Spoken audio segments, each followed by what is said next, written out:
अभी मैं और प्रभारी जी अंदर बात कर रहे थे कि आप अपने लोगों को रात को 3 बजे सभा दे के देखो। सुन लो पहले, सुन लो। तो ये देखो कि वो 3 बजे आते हैं नहीं आते। मैं उनसे ये कह रहा था, जब विक्रम ने मुझे बताया कि भाई वहाँ वो लोग इंतजार कर रहे हैं, एक मन था कि हम लोग बाहर से निकल जाएंगे, तो रात हम भीलवाड़ा पहुंचे थे 2 बजे। फिर 2 बजे के बाद खाना वाना खा के 3-3:30 बजे निकल सोए थे, 9 बजे फिर वहां से निकल गए कोटा के लिए। अब मुझे आपसे कहना है ये है, मैं ये यात्रा हमारी सिद्धार्थनगर से शुरू हुई। बेटे तुम लोग नहीं उतरे, तुम इसका मतलब मेरे अपने लोग नहीं हो और नकली लोगों की मुझे जरूरत नहीं है।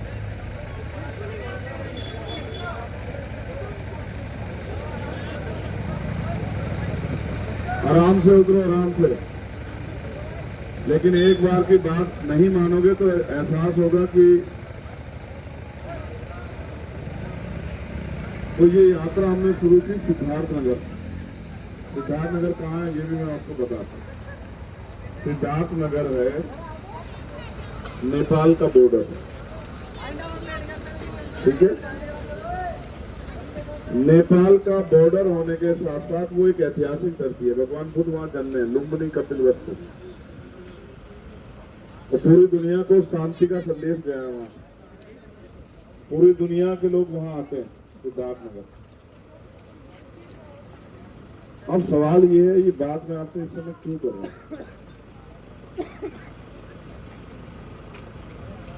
यात्रा वहां से शुरू करने के बाद हम लोग मध्य प्रदेश गए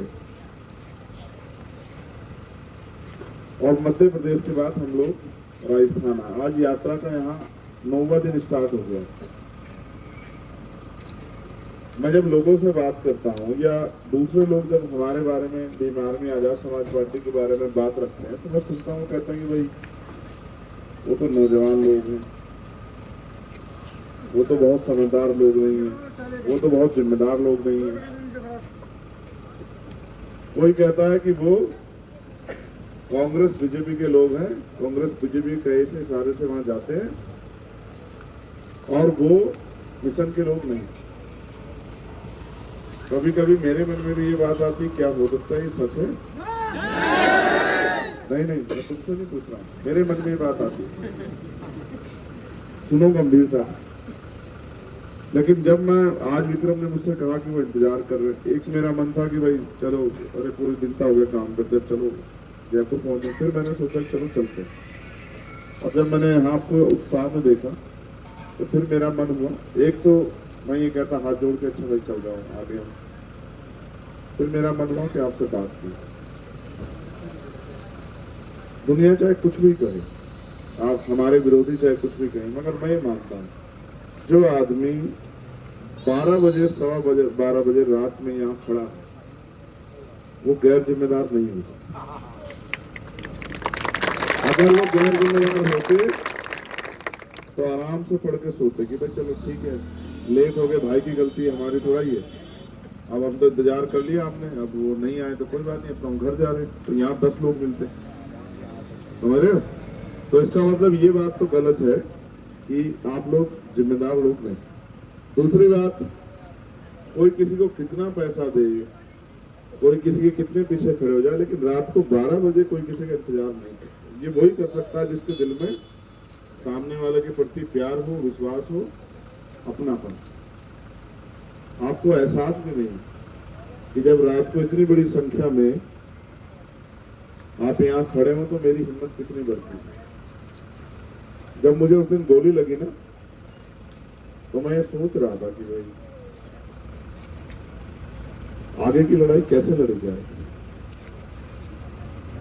क्योंकि गोली का तो अब मैं बंद होके तो नहीं रह सकता लोहे के बॉक्स में। आप ही बताओ क्या करूं? भाई ब्लूटूथ प्रूफ गाड़ी में छिप जाऊं, बाहर ना आऊं, बस ऐसे हाथ मिला के निकल जाऊं, क्या कहूं? बताओ क्या करूं?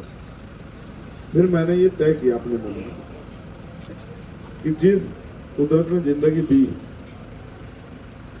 और जब पैदा हुआ व्यक्ति तो उसको जाना है। कोई एक्सीडेंट में मर जाता है, कोई बीमार होकर मर जाता है, कोई छत से गिर के मर जाता है।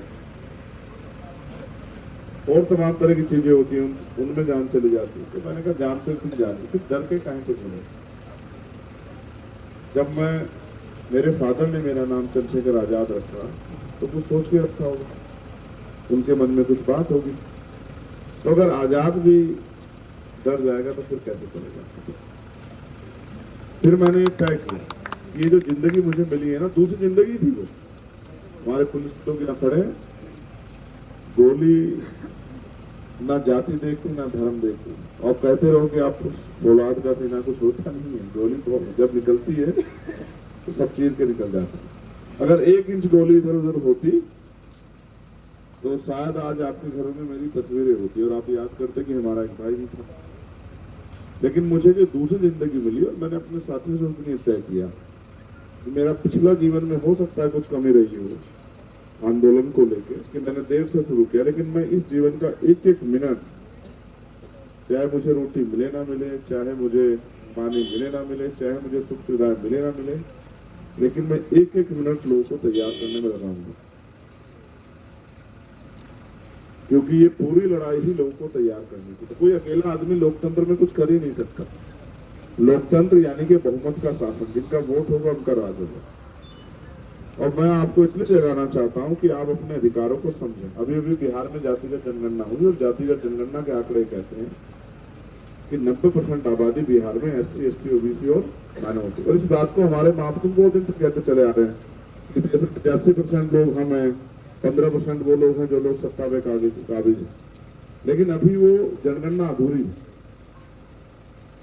जब आर्थिक आंकड़े आएंगे कि इस आबादी पे साधन कितने हैं, जमीन कितनी है, व्यापार कितना है, दुकानें कितनी है, उद्योग धंधे कितने हैं, फैक्ट्री कितनी है,